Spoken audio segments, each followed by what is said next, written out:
વિદ્યાર્થી મિત્રો, આપણે જે આગળ વાત કરી કે ધારાસભાની અંદર ખરડો ઘડવાનું કામ થાય છે, તો આ ખરડો જે છે એ ખરડામાંથી કાયદો કેવી રીતે બને? કારણ કે ખરડો એટલે તો રજૂઆત, પણ આ રજૂઆત કર્યા પછી કઈ કઈ પ્રક્રિયા થાય છે તેના ઉપર કે પછી એને કાયદાનું સ્વરૂપ આપવામાં આવે છે. એટલે કે હવેનો જે આપણો ટોપિક છે એ છે ખરડો ક્યારે કાયદો બની શકે. હવે ખરડાની વાત કરીએ તો કાયદા માટેની દરખાસ્તને, જે ખાલી દરખાસ્ત મૂકવામાં આવે એને આપણે ખરડો કહીએ છીએ. જે રીતે આપણે આપણા ઘરની અંદર વિદ્યાર્થી મિત્રો, તમારે કોઈ વસ્તુની જરૂર હોય તો તમે પહેલાં શું કરો છો કે તમારે નવા કપડાં લેવા છે તો તમે પહેલાં મમ્મીને દરખાસ્ત કરો, પહેલાં મૂકો કે આપણી વાત કરીએ કે મમ્મી મને કપડાં લઈ દો ને નવા, તો આ વાત મૂકીએ છીએ. પણ આ વાતની મંજૂરી મળે પછી જ પપ્પા પાસેથી મંજૂરી મળે, પપ્પા મમ્મીને વાત, મમ્મી છે એ પપ્પાને વાત કરશે, મમ્મી અને પપ્પા વાત કરીને મંજૂરી આપે તો અને તો જ તમારી પાસે નવા કપડાં આવે. બાકી પપ્પા એવું કહી દે કે ભાઈ હમણાં જ લીધા છે, નથી લેવાના, તો તમારી દરખાસ્ત છે એ ના મંજૂર થઈ જાય. એટલે કે ખરડો છે એ શું છે તો કે કોઈ પણ કાયદો બનાવવા માટે પેલા જે દરખાસ્ત રજૂ કરવામાં આવે એને આપણે ખરડો અથવા તો વિધેયક કહીએ છીએ. સંસદની વર્તમાન કાયદામાં વાત કરીએ તો સંસદની અંદર જે અત્યારે જે કાયદા ચાલુ હોય છે એની અંદર સુધારા કરવાનું હોય કે નવા કાયદા ઘડવાના હોય અથવા તો જૂના કાયદાઓ જે કાંઈ છે ને રદ કરવાના હોય, તો આ કાર્યવાહી છે એ સંસદ ધરાવે છે. આપણને એમ થાય કે સંસદની અંદર શું કામ કરતા હોય બધા?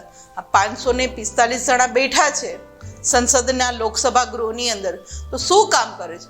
તો આ લોકો આ જ કાર્યવાહી કરે છે કે આપણા જે વર્તમાન કાયદા જે કંઈ ચાલુ છે, જે પહેલાં ઘડાઈ ચૂક્યા છે એની અંદર શું સુધારો કરવાનો છે, કોઈ નવા કાયદા ઘડવાના છે કે જૂના જે કાયદા છે હવે એની જરૂર નથી તો એને રદ કરવાના છે.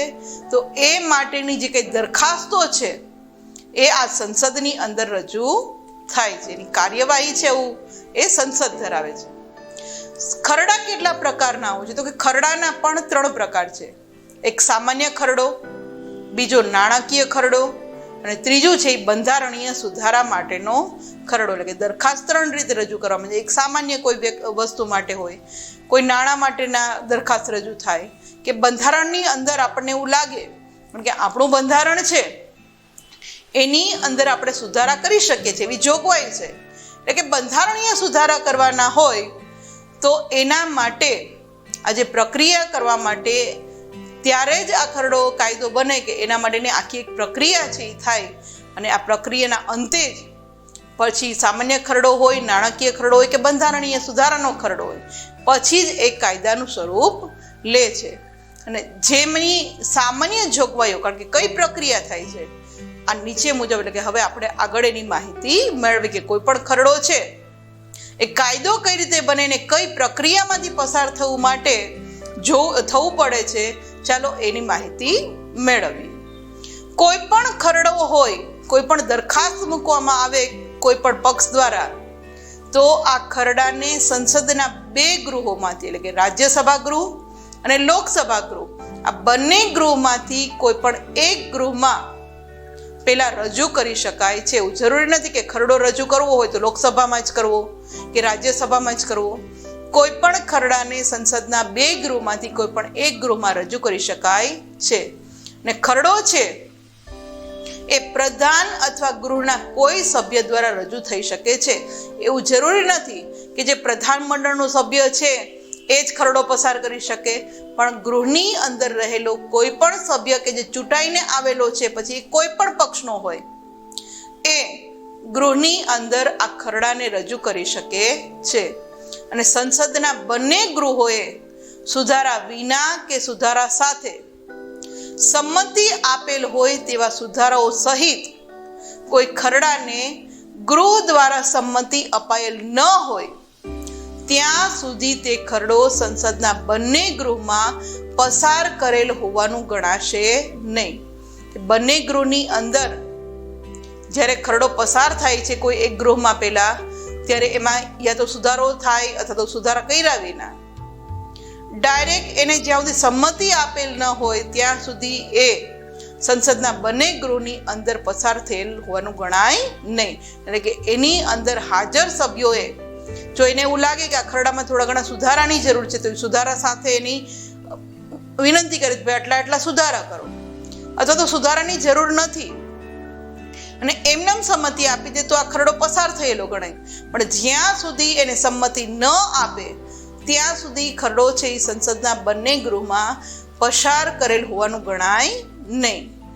સંસદમાં વિચારાધીન કોઈ ખરડો કે જેની ઉપર વિચાર કરવાની જરૂર છે તો ગૃહોની સત્ર સમાપ્તિના કારણે રદ થશે નહીં. સત્ર સમાપ્ત થઈ જાય ને કોઈ ખરડો પસાર કર્યો હોય તો એવું નથી કે સત્ર સમાપ્ત થયું એટલે ખરડો રદ થઈ ગયો, એવું ન થાય.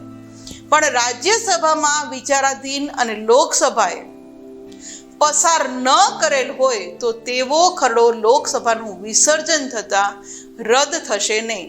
એવું ન થાય કે રાજ્યસભામાંથી હજી વિચારણા ચાલે છે, લોકસભામાં પહોંચ્યો નથી અને ત્યાં લોકસભાનું વિસર્જન થઈ ગયું એટલે ખરડો છે એને આપણે રદ કરી દઈએ, એવું ન થાય. એ રદ થતો નથી. અને લોકસભાની અંદર વિચાર ચાલતો હોય અથવા પસાર કરેલ હોય અને રાજ્યસભામાં તે ખરડો વિચારણા હેઠળ હોય તો લોકસભાનું વિસર્જન થતાં રદ થશે. હજી લોકસભાની અંદર હોય, રાજ્યસભામાં હજી પહોંચ્યો નથી અને એ જ સમય દરમિયાન જો લોકસભાનું વિસર્જન થાય તો ખરડો છે એ રદ થયેલો ગણાય છે. આ ઇમેજની અંદર જે આપણે સંસદ ભવનની વાત કરી રહ્યા છીએ કે જે આ ખરડા પસાર કરવામાં આવે છે એ ઇમેજની અંદર જોઈ શકીએ છીએ.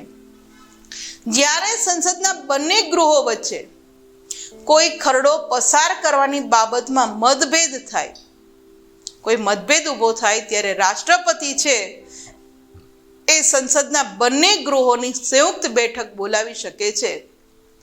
કારણ કે રાજ્યસભાની અંદર ખરડો પસાર કર્યો અને લોકસભાની અંદર ખરડો પસાર કર્યો, પણ બંને વચ્ચે એવું લાગે કે મતભેદ વધુ પડતા ઊભા થાય છે ત્યારે રાષ્ટ્રપતિ શું કરે કે બંનેને સાથે બોલાવે, બંને ગૃહને સાથે બોલાવે છે. આવી સત્તા છે રાષ્ટ્રપતિ પાસે રહેલી છે અને આ બંને ગૃહના સભ્યો છે એની વચ્ચે આ ખરડો પસાર કરવામાં આવે છે અને બહુમતીથી આ ખરડાને પસાર કરી શકાય છે.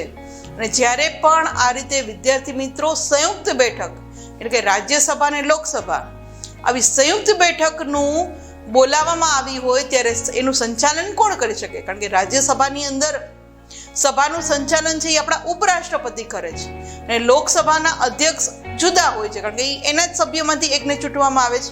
પણ જ્યારે આવી રીતે સંયુક્ત બેઠક બોલાવવામાં આવે છે રાષ્ટ્રપતિ દ્વારા ત્યારે લોકસભાના અધ્યક્ષ છે એ જ આ સભાનું સંચાલન સંભાળે છે. આ ઇમેજની અંદર આપણા રાષ્ટ્રપતિ રામનાથ કોવિંદને જે સત્તા આપવામાં આવેલી છે કે જે સંયુક્ત બેઠક બોલાવી શકે છે એ આપણે જોઈ શકીએ છીએ.